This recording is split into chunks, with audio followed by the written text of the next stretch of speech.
രണ്ട് ചെറിയ കല്ല് പോലെ കണ്ടില്ലേ? ആ കല്ലട്ടാ അടിയിലുണ്ട്. അതിന് മേലുള്ള വലിയ കല്ല്, വലിയ പാറക്കല്ല് കണ്ട. അള്ളാഹുവിന്റെ റസൂലിന്റെ ചെയ്ത വീഴാതെ അള്ളാഹുല്ലാണത്.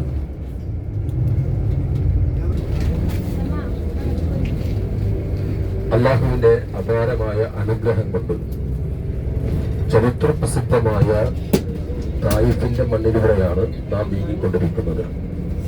റഹ്മത്തെ ഹജ്ജ് ഉംറ സർവീസിന്റെ ജൂലൈ 7-ാം തീയതി പുറപ്പെട്ട ബാച്ചാണ് അള്ളാഹുവിന്റെ അപാരമായ അനുഗ്രഹം കൊണ്ട് തായിഫിലൂടെ ചലിച്ചുകൊണ്ടിരിക്കുന്നത്.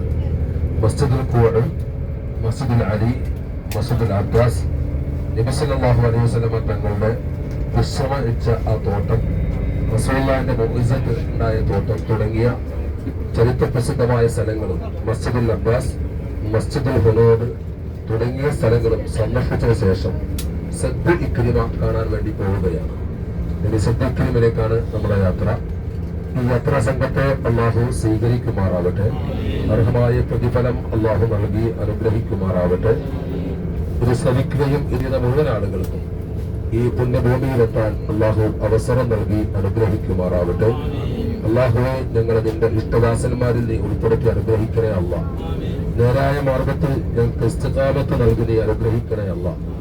ഞങ്ങളുടെ ഉസ്താദുമാർ അവരുടെ തഹ്തിലും അവരുടെ ലില്ലിലുമായി ഞങ്ങളെ ആഷിഖ് റസൂലിങ്ങളിൽ നീ ഉൾപ്പെടുത്തി അനുഗ്രഹിക്കണേ അല്ല. ഇഷ്ക് ഞങ്ങൾക്ക് നൽകണേ അല്ല. നിന്റെ ഹബീബത്ത് നൽകണേ അല്ല. റബ്ബനാ തഖബ്ബൽ മിന്നാ ഇന്നക അൻത സമീഉൽ അലീം വതുബ് അലൈനാ. എല്ലാവരും നമ്മുടെ യാത്രയിലെ തുർമദി ഉസ്താദ്, നമ്മുടെ യാത്രാ സംഘത്തിന്റെ പൂക്കളാണ്. അവർക്കൊക്കെ ദീർഘായുസ്സും ആഫിയത്തും നൽകുമാറാവട്ടെ. നമ്മുടെ എന്റെ സഹോദരൻ കരീം ഉസ്താദ്, മറ്റു എല്ലാവരും, പ്രത്യേകിച്ച് നമ്മുടെ സുനീർക്ക, വരാനുള്ള ആ മനസ്സ്, എല്ലാ വർഷവും ഒരാളെ മനസ്സ് ആക്കിപ്പെട്ട് അവർക്കും നമുക്കൊക്കെ അല്ലാഹു നന്നാക്കി തന്ന് അനുഗ്രഹിക്കുമാറാവട്ടെ. എല്ലാ വർഷവും ഈ സംഘക്കും റഹ്മത്തിന്റെ കൂടെ റഹ്മത്തുൽ ആലമീന്റെ അടുത്തേക്ക് വരാൻ അല്ലാഹു തൗഫീഖ് നൽകി അനുഗ്രഹിക്കുമാറാവട്ടെ. നിങ്ങൾക്ക് അറഫയിൽ നിന്ന് ഞാൻ പരിചയപ്പെടുത്തിയിരുന്നു, മലപ്പുറം ജില്ലയാണ്. നമ്മൾ കണ്ട സമയത്ത് പരിചയപ്പെടുത്തിയിരുന്നു. വാദി സുബൈദ, നിങ്ങൾക്ക് ഓർമ്മ ഉണ്ടാവും. അതിലേക്ക് വെള്ളം കൊണ്ടുപോയ സ്ഥലം സെബ്ബിനാല് അണക്കെട്ട് എന്നാണ് പറയാ. മലയാളികൾക്ക് അണക്കെട്ട് ഒരു അനുഭവമൊന്നുമില്ല, പിന്നെ എന്തിനാ അത് കാണാൻ പോകണമെന്ന് ചോദിക്കും.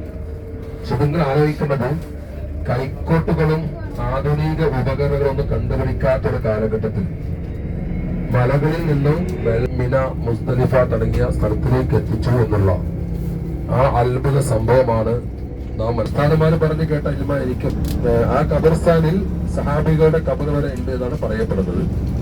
ഈ ഡാമിന്റെ വലിപ്പം നോക്കി ഒരുപാട് നീളത്തിൽ കെട്ടി സൂക്ഷിച്ചിട്ടുണ്ട്. അക്കാലത്ത് സിമന്റും സംവിധാനം ഇല്ലാത്ത കാലത്ത് ഇത്ര വലിയൊരു സംവിധാനം അത് ഒരുക്കി എന്നതിലാണ് നമ്മൾ അത്ഭുതപ്പെടേണ്ടത്.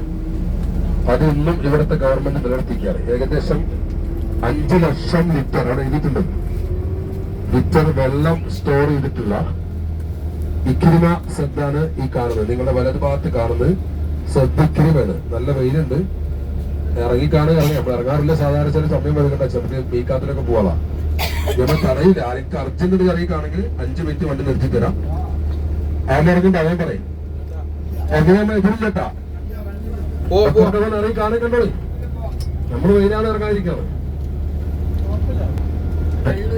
ഒരു 5 മിനിറ്റ് തരാം. ആരുമില്ല, ഒന്നൊന്ന് കണ്ടോളി. നിങ്ങൾ നിന്നത് കണ്ടോളി.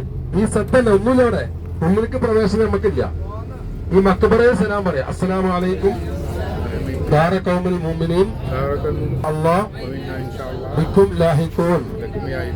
സഹാബത്തുണ്ട് എന്നാണ് പറയപ്പെടുന്നത്. അസ്സലാമു അലൈക്കും യാ സഹാബ റസൂലില്ലാഹ്.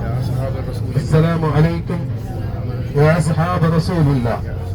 അസ്സലാമു അലൈക്കും ദാര ഖൗമിൽ മുഅ്മിനീൻ വഇന്നാ ഇൻഷാ അല്ലാഹ് ബിക്കും ലാഹിഖൂൻ. ഞാൻ ഉസ്താദുമാർക്കുള്ളൊരു ക്ലാസ് ഉണ്ടായിരുന്നു ഇവിടെ കേരളത്തിൽ വെച്ചിട്ട്. അതിന്റെ ഓരോന്നിന്റെ ചരിത്രം സുലൈമാൻ ഉസ്താദ് പറഞ്ഞിരുന്നു. അപ്പൊ അന്ന് മൂപ്പര് പറഞ്ഞത് അവിടെ പറഞ്ഞിങ്ങനെ വരുന്നു, ആളുകൾ പറഞ്ഞു വരുന്നുണ്ട്. അവരെ ഖബറുണ്ട് എന്നുള്ളത്. സഹാബത്തിന്റെ ഖബറിന്റെ പഴയ ഖബർസ്ഥാനാണ്.